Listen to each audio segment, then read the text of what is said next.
Eccoci qui ragazzi, Milan-Inter il giorno dopo la semifinale di Champions League è finito il DNA Champions. O meglio, si chiamava Leao, questo DNA Champions, perché il Milan senza Leao ovviamente non riesce ad esprimere il gioco in contropiede che ha sempre espresso. Senza sì e senza ma. Poi ci sono delle direzioni arbitrali e delle decisioni prese ieri che continuano a far discutere. In primis, dal mio punto di vista, tifoso del Napoli, imparziale, io non sono contento nemmeno della designazione arbitrale. Uno, perché è un arbitro spagnolo e hai una spagnola tra le quattro semifinaliste di Champions e ci siamo. Due, perché non avete mandato un arbitro di esperienza per la caratura del match. Senza se e senza ma. E questi sono i risultati.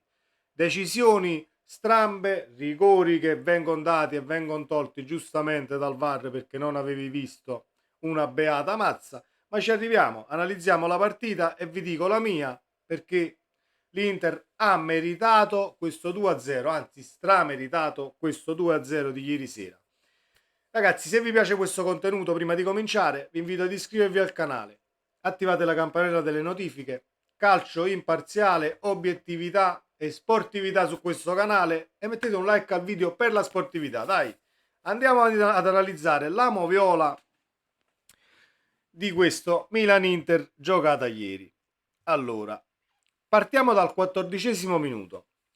Sugli sviluppi di un corner, Giroud prima e Saelemaekers poi chiedono un calcio di rigore, però Gil Manzano, che è l'arbitro, sorvola e fa bene perché quelle trattenute in area non dovrebbero essere fischiate. Però siamo d'accordo che alcune volte in Serie A abbiamo visto dare pochissime volte calci di rigori del genere, però per me quelle trattenute non vanno fischiate, quindi tutto sommato decisione giusta al 14°. Al 31° c'è l'episodio del calcio di rigore su Lautaro Martinez dove viene ammonito Kier, calcio di rigore fischiato, poi si va al VAR con l'on-field review, viene tolto il calcio di rigore giustamente perché Lautaro non viene toccato assolutamente, però poi devi invertire i cartellini, togli il cartellino a Kier, lo devi dare a Lautaro per simulazione, nemmeno quello viene fatto, cioè incompetenza totale. Io non sto qui a parlare è stato favorito il Milan, è stato favorito l'Inter, è stato favorito il Real Madrid, no, sono qui a parlare del fatto: due sono le semifinali, non ci sono in Europa due arbitri con i controcoglioni. Uno ha arbitrato la partita con Real Madrid e Manchester City, che è stata una partita stupenda, al di là del grandissimo gioco espresso, l'unico screzio e falli, nervosismo e quant'altro è avvenuto alla mezz'ora tra Grealish e Carvajal. Basta, poi non c'è stato nient'altro, nessuno che protesta, decisioni arbitrali prese a pugno chiuso, prese con autorità, cartellini dati a chi doveva, falli fischiati tutti giusti. Ieri sera invece uno scempio di falli fischiati al contrario, cartellini che dovevano essere dati e sono stati tolti e poi non dati a Lautaro, un macello. Comunque 31° minuto eravamo al calcio di rigore, poi annullato dal VAR, giustamente. Arriviamo al 46°. Mkhitaryan sbraccia e colpisce al volto Brahim. Gil Manzano ammonisce l'armeno e Krunic. Dopo che qualche minuto era stata l'Inter a lamentarsi per un mancato giallo a Teo per l'intervento ruvido su Dumfries e il Milan ad invocare l'ammonizione ai danni di Mkhitaryan, che andando al contrasto a centrocampo con Brahim Diaz allarga troppo il braccio, andando a rifilare un colpo sul volto del numero 10 milanista. Gil Manzano concede il fallo ma non ammonisce subito l'armeno, facendo imbufalire i rossoneri, ed in particolare Krunic, che era già ammonito. Prima della ripresa del gioco però l'arbitro si ravvede ed ammonisce Mkhitaryan. Decisione maturata in ritardo ma corretta. Va bene.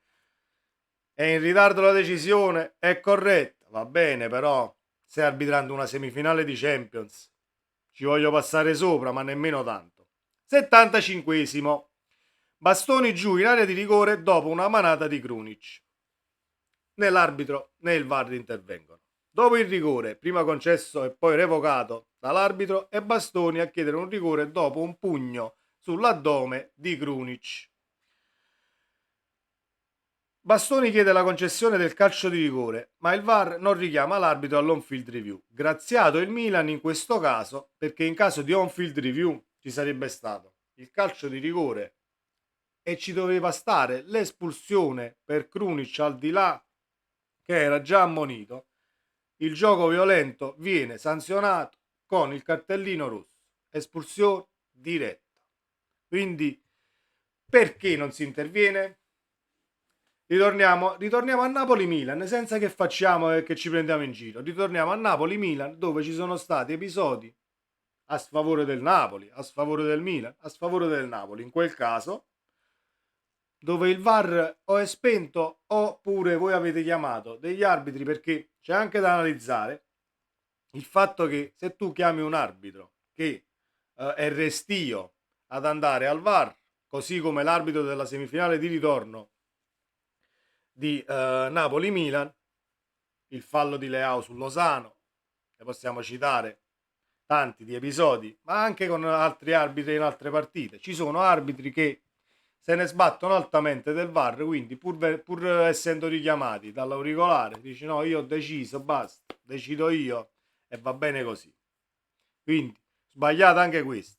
Bisogna mettere i challenge come nel tennis, come nella pallavolo, un challenge per squadra a tempo, 2 challenge, poi fate voi, però deve essere la squadra avversaria o la squadra che in quel momento è stata danneggiata a richiamare il direttore di gara e dire senti, quel fallo secondo me è rigore, fallo a rivedere, poi mi sono sbagliato io, perdo il challenge e niente di fatto. Ho ragione io, squadra che ha chiamato il challenge. Perfetto, mi dai il rigore e io mi tengo il challenge anche per il secondo tempo. Molto, molto semplice. Non si deve fare nemmeno una rivoluzione tecnologica. Bisogna solo stracciare tutti i protocolli del VAR che sono stati scritti, perché sono stati scritti con i piedi, decisioni che stanno sempre in mezzo tra direttore di gara e VAR, quindi non si capisce mai niente se lo chiama il VAR, se devo decidere io arbitro. Questa è la mia opinione, ragazzi, e poi fatemi sapere la vostra nei commenti. 75esimo c'è il cazzotto di Krunic su Bastoni, perché è un pugno bello e buono. Comportamento violento, rosso diretto ed era calcio di rigore. Poi ce n'è ancora un altro, l'ultimo. 77esimo, braccio largo di Teo in area di rigore sul tiro di Cialanoglu, rigore non dato all'Inter. Da questo punto di vista, su questo intervento non è calcio di rigore, ma non perché lo dico io, perché anche in Serie A non sono stati dati questi calci di rigore dove il pallone rimbalza su altre parti del corpo e poi ti finisce sul braccio, pur essendo il braccio largo. Non li stanno dando questi calci di rigore. Cose che era avvenuto negli anni passati, forse l'anno scorso sarebbe già stato dato, solo che sono stati rivisti alcuni protocolli, alcune decisioni e non vengono dati questi calci di rigore dove il pallone rimpalla su qualche arto o su qualche parte del corpo del calciatore in questione che fa il fallo di mano e non viene dato calcio di rigore. Quindi qua c'è una decisione presa bene, attenzione, ma presa bene in relazione a come si sta arbitrando adesso, perché l'anno scorso sarebbe stato dato un calcio di rigore senza nemmeno andarlo a rivedere al VAR. Io ricordo all'inizio dell'introduzione del VAR, ricordo perfettamente un fallo di mano di Zielinski in barriera, con Zielinski con il braccio così, viene dato calcio di rigore contro il Napoli. Perciò è da lì poi che nasce, dobbiamo rivedere i protocolli, perché sono stati fatti con i piedi, ma i protocolli ad oggi, 11 maggio, sono ancora scritti con i piedi. Basta. Per me l'arbitro deve fare il suo in campo, ma deve assolutamente usufruire della tecnologia offerta dal VAR, perché altrimenti investimenti che sono andati in fumo, tecnologia che non serve ad aiutare e a far sì che la partita resti imparziale nelle decisioni, e si creano tutte queste situazioni dove poi è normale che tifosi cominciano a pensare male, è normale che dici sì, però siete stati aiutati, è normale che abbiamo perso per quel fallo che forse era rigore o non era rigore. Cioè, per me, con l'avvento della tecnologia, queste cose non devono accadere. Poi vogliamo parlare della partita? Parliamo della partita. L'Inter ha meritato il 2-0 perché ha giocato decisamente meglio del Milan, del quale salvo solamente Brahim Diaz, per come ha giocato, per come ha cercato di saltare sempre l'uomo e portare pericoli nella metà campo nerazzurra. Però l'Inter è entrata in campo con un piglio completamente diverso da quello del Milan, attaccando, mettendo il Milan alle corde. Dopo 10 minuti, 11 minuti si era già 2-0 e il palo di Cialanoglu che trema ancora, un grandissimo tiro.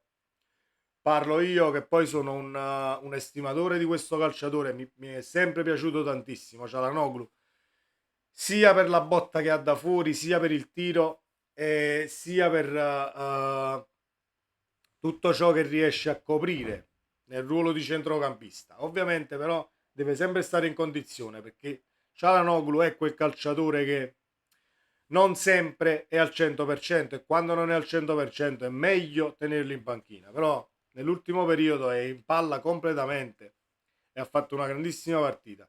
Ripeto, del Milan salvo solamente Brahim Diaz ed è un Inter che ha vinto meritatamente la partita. Al di là poi dei rigori non dati, errori arbitrali che ci possono essere e quant'altro che abbiamo già elencato. Però l'ultima cosa e chiudo, chi passa passa.